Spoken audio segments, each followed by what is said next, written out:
Hi, everyone. Bill Rentschler in the 1011 Now streaming studio. Hope everyone is enjoying a nice and mild Monday. And Mondays are the days we get to hang out with Josh Planos from the Better Business Bureau and talk scams. Josh, though, again, we should have just met in person and done this from outside today. It is absolutely beautiful out. Mild. I think it's warm, Bill. You are not wrong. It is definitely, I would say, qualified as warm. Let me check here. Let me refresh my browser. 66 is what we have the current temperature on our weather station here in Lincoln. You can see from the little bug right about down there or so. It's 65 at the airport. I mean, what a departure from last week. What a departure from 72 hours ago. The state really has a habit of humbling you and then reminding you that there are fantastic windows of temperature and seasonality here. There really are. I took the weather shield for a car wash today.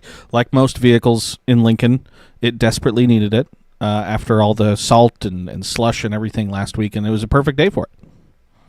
Yeah, I mean, I really don't think you could draw up a better start to the week, and hopefully the weather continues this way because I could really get used to this. Yeah, as far as Mondays go, it is pretty good. Josh, today we're talking when we were emailing back and forth about what to talk about, and you wanted to talk about something that you called in your email large agency imposters. Can you walk me through what exactly that is? Yeah, so not exactly a technical term, but we have received a number of reports, three reports in particular over the past month through our scam tracker tool for what we would consider to be large agencies. So the agencies in question were Google, Apple, and then Warner Brothers Films. So large agency, people know about them. There's some built-in reputation, some legitimacy to these organizations, which is why companies are so regularly trying to impersonate them, as was the case in what was reported to us. All of these were delivered by email, and they were attempting to compromise user accounts. One person in particular, this is the Google related report, was called by somebody named Kevin Jones. He was told the person on the other end of the line represented Google and that the person's Gmail account had been compromised and used for illegal activity in Indonesia. So not only is there the separate side story going on, but this person did know the caller. They knew the person's social security number. They knew two different credit card numbers, and they were ultimately asking for access to the person's desktop. They tried four separate times. Ultimately, the person shut down their Gmail account and walked away from the situation unscathed. But that is a lot of pressure and a lot of information that they had on that person. And I think for many, that would be reason enough to just go along with the demands of the person on the other end of the line. So this was a phone call, but it was initiated via email originally. Yeah, that can be pretty scary. Again, usually it's just like, hey, click on this. They don't have any other additional information, but to have that additional, I mean, even just your social, you're like, okay, you must be real. Like, but this is a case where that's not always real. Yeah, and that's a lot of ammunition, really. And sadly, a lot of our information is abundantly available online. Yes, you don't need to have been going to sketchy websites on strange areas of the internet to input your social security number for that account to be hacked or that information to be compromised. It is abundantly available on the dark web, and sadly, that was probably the case with this person. Another report came in involving somebody's Apple iCloud ID. They were told that that ID had been used at a store in California. They were charged $150, and if something was amiss, they were told to call a number directly immediately to dispute that charge with billing. Now, we talk pretty regularly about the more sophisticated scams nowadays attempt to be the ones who are trying to help you. So the guise here is there's a charge on your account. We're trying to help you. Come to us and we'll help you. So quite the departure, I would say, from scams of yesteryear, where that is not exactly the tactic that someone would take to give off the impression that they are trying to support you through, the experience. And so these, Josh, again, we're calling them, large agency imposters, or just big companies that we know. But again, when we boil it down, this is just a phishing scam, correct? Yes, just trying to get a little bit more information about you. they already start with some information, which is the key, right? It's very challenging to enter into an interaction and expect any sort of positive outcome if you come in blank slate. But if you come in and say, I know your social security number, I represent this company that you know and respect, I have this additional information that can be used to guide the conversation, that can be really effective. And you can see how things like identity theft, things like having your entire desktop and all of the information within it compromised can materialize in just a matter of moments. So kudos to that individual again. That dealing with the Google to just walk away. What would you say?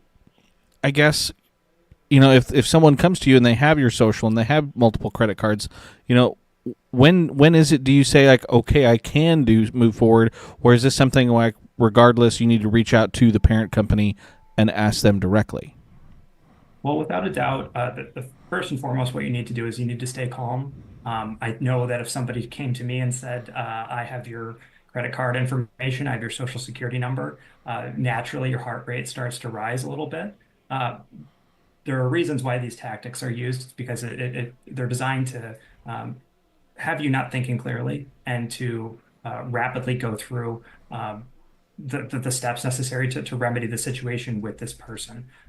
We talk all the time about having conversations on equal terms or on your own terms, rather. And in any situation, you would have the ability to hang up the phone, go for a walk, do some research before agreeing to terms and conditions over the phone. It's just not the way things are done anymore, that you need to make the decision in the moment. That in and of itself will avoid a lot of what is ultimately reported to us. And gratefully, with these two situations, these folks did exactly that. They did not agree to terms in the moment. They did some research. They checked with those companies directly to say, yes, Apple Cloud ID would never contact me this way, would never communicate with me this way, and they were able to avoid the scam. Now, the reason they were able to, verify that information is, they didn't answer that email or they hung up the phone. And so that's first and foremost the necessary step is to get out of the situation and to give yourself some space to do a little bit of research and to get that verification that you should need and should require before agreeing to anything with somebody. So really, we have multiple wins with this situation. One, no one lost anything, no one gave up anything in either of these three cases, and then on the other end, they all reported it to the scam tracker page here on the BBB website. They did, and that's a fantastic credit to some of hopefully the outreach that we're doing. Is you don't need to have lost any amount of money for your story to matter, and that information is really useful, particularly when it is a success story. Right, that information can be used to protect somebody else from needing to go through it. Certainly, if we're going to shine a light on all of the negativity and the bad things that happen when somebody does fall for a scam, we should provide equal measure, equal opportunity to highlight and lift up those who are doing the absolutely right thing, which is, I verified the information. If I walked away unscathed, and I can use this information to protect somebody else. And so again, we've talked before, but the BBB scam tracker, it only takes a minute or two to really even fill anything out. You can go in, and I just pulled it up here, but I sorted, by state. And so it looks like even today, there's another imposter, and it looks like Amazon is the top one on here from today. But again, you can just scroll down, and I can see the Warner Films one. Again, the toll roads, which we'll talk about in just a second. I'm sure if I kept scrolling, we would see the Apple and the Google one on there as well. Yeah, it's a really good way to know what's happening in your community. We know that this information is incomplete, but these experiences are verified. We don't just put spam, out on this tool, and it's just a really good way to keep your skill set, up to speed, right? It's very, very helpful to know that something like a toll text message is going around. Such that when you do receive that communication, you immediately have something to register to verify it against because it's been reported. Yeah, and I was just going to bring that up next. I got the toll text. Did you get the toll text message? I got it.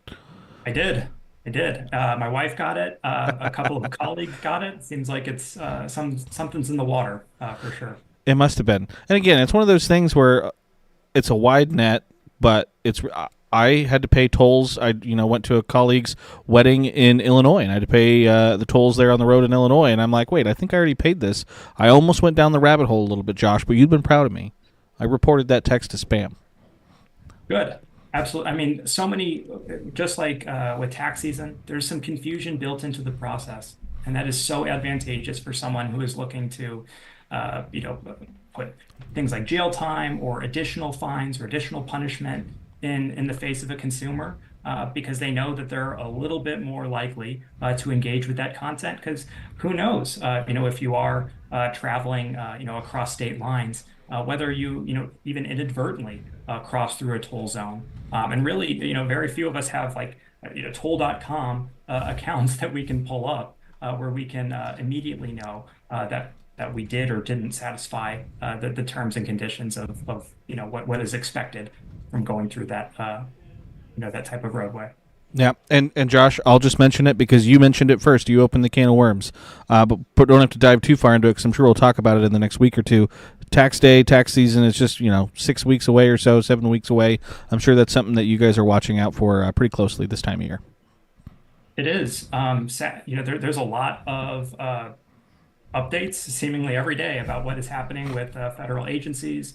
And again, anytime you have confusion, that can be weaponized. So if you do feel like now would be a good year to wait on filing your tax return, I would inform you that the opposite is true. You really should file your taxes as soon as possible because a lot of information is going to be used and weaponized to create a situation where you feel like you need to owe additional funds before you've even filed your taxes. The best way through a lot of the garbage that is reported to us is by working through an accredited or reputable tax preparer and getting that information in very quickly.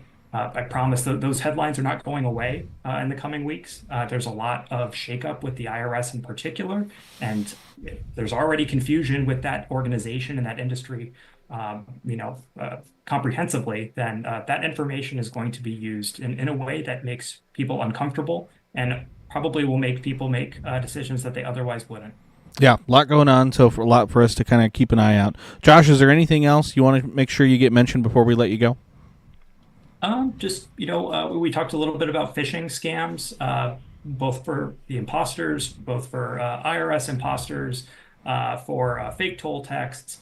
A lot of that information only works if you click on the link or you download something in an attachment. So really, these are ploys not necessarily to get you to pay for a toll. It's a ploy to get you to engage with content and to establish you as someone who is willing to engage with a scammer to begin with. So best thing you can do is not engage, right? Not click on those links.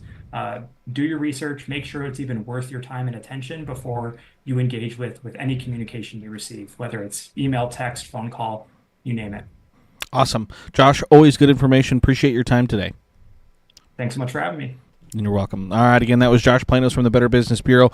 We always appreciate having him on again, giving us some good information. Again, large agency imposter scam. So again, Amazon, Google, Apple, Warner Brothers Film. So again, some of those big companies reaching out to people. But it sounds like, again, the local reports, everyone's walked away okay and reported that activity to the BBB scam tracker. So again, win-win all the way around for right now. But something to watch out for in those toll texts that have been going around as well. So appreciate everyone for tuning in and watching again. Another edition of Consumer Safety Spotlight, again with Josh Planos. Thanks everyone for tuning in. I hope everyone has a nice Monday and enjoys the nice weather. 1011 News is everywhere. Download our smart TV apps and follow